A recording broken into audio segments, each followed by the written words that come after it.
सवाल ये है कि नाथ बायोजिन में क्या किया जाए, क्योंकि नाथ बायोजिन तो बड़ा ही जो है ऐसा स्टॉक लग रहा है कि इतना डाउन ट्रेंड कि इस बुल रन में किसी ने नाथ बायोजिन को इम्पोर्टेंस ही नहीं दिया, किसी इंस्टीट्यूशन ने, और ना ही कुछ के प्रमोटर ने, क्योंकि इतना बुल रन होते हुए ये स्टॉक इतना गिर गया। क्या है इसमें?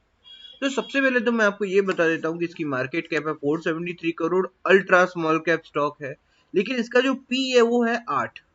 देखो, ये बहुत लो पी कहा जाता है, क्योंकि अभी निफ्टी का शायद पी है 20 से 25 का, तो निफ्टी का पी होगा मेरे ख्याल से, if I am not wrong. और कहा जाए तो ये not only in valuation terms under valued है, ये अंडर वैल्यूड, ये इसके मार्केट प्राइस के कंटेक्स्ट में भी एक कहते हैं कि भाई 200 से 300 का value is always under valued, क्योंकि जब तक स्टॉक 500 का साइकोलॉजिकल लेवल पार नहीं करता उसको अंडर वैल्यूड कैटेगरी में ही गिना जाता है, as if this bull market is considered. So absolute term में भी है और वैल्यूएशन टर्म में भी अंडर वैल्यूड तो है, कोई डाउट नहीं है। लेकिन एक और लेवल से ये अंडर वैल्यूड है, क्योंकि ये बुक वैल्यू से भी कम पे ट्रेड कर रहा है, बुक वैल्यू से कम पे ट्रेड कर रहा है। ये मतलब आप समझो, अगर इस कंपनी के एसेट्स आज बेचे जाएं, सब कुछ बेच दिया जाए, तो 345 रुपीज पर शेयर मिलेगा शेयर होल्डर को, एज कम्पेयर टू, मतलब मार्केट में अगर उसको बेचेंगे तो 249।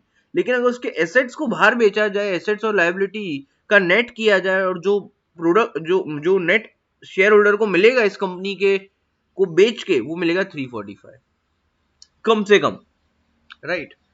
तो ये बुक इस टर्म में भी अंडर वैल्यूड है। सो तीन तरीके से तो ये अंडर वैल्यूड है। अब आप बोलेंगे कि भाई ये स्टॉक का पी कम है मतलब अंडर वैल्यूड है, ये तो लेने जैसा चाहिए, लेकिन इसका मतलब ये भी है कि मार्केट को इसकी अर्निंग्स पे ट्रस्ट नहीं है।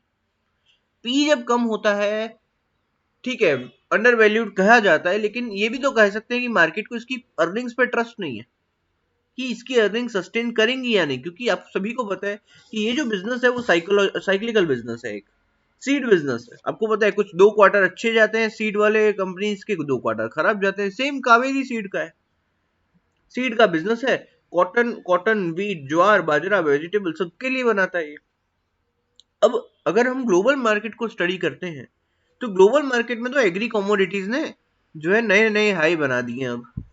पर कोशिश, पर इंडिया के कॉन्टेक्स्ट में फार्मिंग इशू, फार्मर वाला जो इशू है वो अभी भी चल ही रहा था, अभी बहुत हद तक वो सॉल्व हुआ है। तो मेरा मानना ये है कि यूपी इलेक्शन, ये सब चीजें भी आ रही हैं, यूपी इलेक्शन हो गया, पंजाब इलेक्शन हो गया, दोनों के दोनों एग्री वाले ही कंपनीज हैं। ऊपर से नाथ बायोजिन के रिजल्ट्स अनाउंस होने वाले हैं, आई मीन ये वाला क्वार्टर खत्म हो जाए तो नाथ बायोजिन के रिजल्ट जनवरी तक आने वाले, तो नॉर्मली जितना मैंने देखा है कि second quarter is always good. This जो अपना तीसरा क्वार्टर होता है नाथ बायोजिन के लिए, वो बड़ा अच्छा होता है।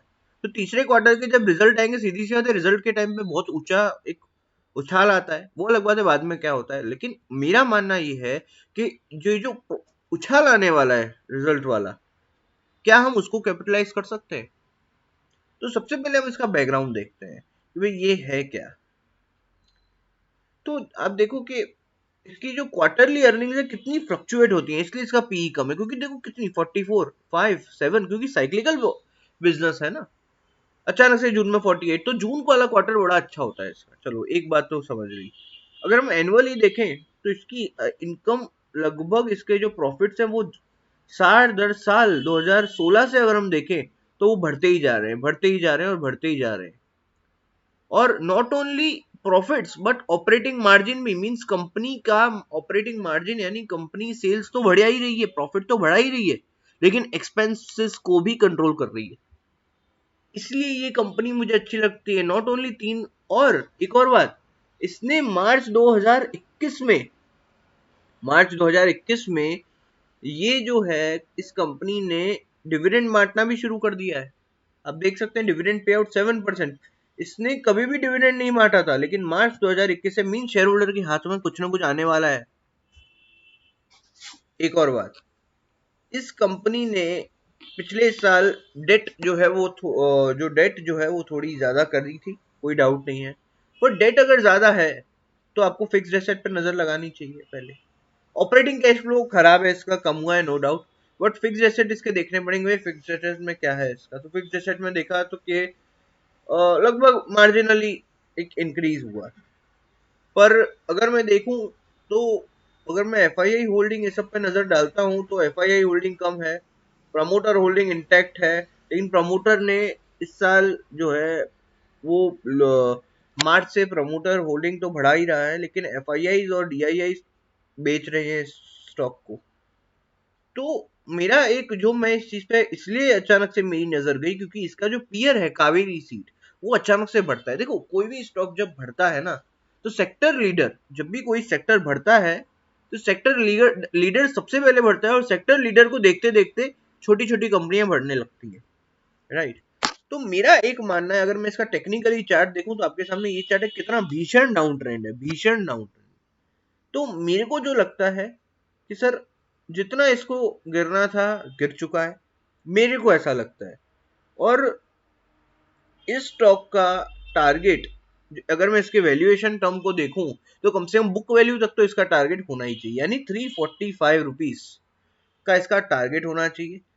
अब ये गिर क्यों रहा है आप पूछेंगे, क्योंकि ये स्मॉल कैप है यार। देखो स्मॉल कैप में कोई भी एरा गैरा नथु, कोई भी स्टॉक को इन्फ्लुएंस करने में बहुत बहुत बहुत आसान है स्टॉक को इन्फ्लुएंस करना स्मॉल कैप में। इसलिए तो लोग स्मॉल कैप से दूर रहते हैं, क्योंकि स्मॉल कैप में क्या है, अब देखो इसकी ये स्मॉल कैप नहीं, ये अल्ट्रा स्मॉल कैप है। 473 करोड़, बोलो यहाँ अडानी ये लोगों के 1 लाख करोड़ का मार्केट कैपिटलाइजेशन है, तो वहां ऑपरेटर गेम चल जाता है। यहाँ 473 करोड़ में तो कोई भी कर पाएगा, कोई भी। तो ऐसे ऐसे खेल होते हैं ताकि रिटेलरों को पैनिक किया जाए। तो मेरा मानना है कि स्मॉल कैप का एक ही सिद्धांत है, स्मॉल कैप का एक ही सिद्धांत है कि आप इसमें एक्यूमुलेशन कीजिए, इन्वेस्टमेंट मत कीजिए, एक्यूमुलेशन कीजिए। थोड़ा थोड़ा करके लेते जाइए, लेते जाइए, लेते जाइए, राइट। ऑपरेटर आपको कब तक काटेगा, समझो। और कंपनी एक नेसेसिटीज में डील करती है, चाहे इस दुनिया में अकाल पड़ जाए, कुछ भी पड़ जाए, इमरजेंसी लग जाए, ये चीजें ये नेसेसिटीज में आती हैं। Seed business is a necessity, तो ये तो चलेगा ही चलेगा। जब कुछ नहीं चलेगा तब ये चलेगा।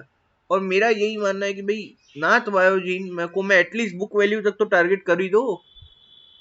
यहाँ तो कुछ कंपनियां 3 रुपए की बुक वैल्यू और 1,000 रुपए पे ट्रेड कर रही हैं। इसका एक साक्षात एग्जांपल मैं आपको बताता हूँ, अडानी ग्रीन। बुक वैल्यू कितनी, 15 रुपए की, और करंट प्राइस कितना, 1,300 रुपए का।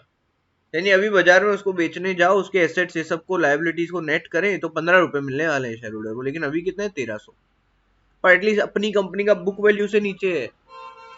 मार्केट में पैसा नहीं मिला तो जब बिकेगी ये कंपनी, लिक्विडिटी जिसका लिक्विडेशन होगा, तब उस टाइम में हमें 345 मिल जाएगा। तो 345 का इसको टारगेट रखो आप, अभी लो, इसको एक्यूमुलेट करो, समझे। और इसका स्टॉप लॉस जो लगाना है वो 200 का लगाओ। 100 रुपए का टारगेट, 100 रुपए का रिवॉर्ड, 50 रुपए का स्टॉप लॉस, सिंपल। और स्टॉप लॉस लगा के ट्रेड करो, क्योंकि गलत पड़ना मार्केट में मामूली सी बात है, खासकर की स्मॉल कैप। तो समझो बात को, है ना।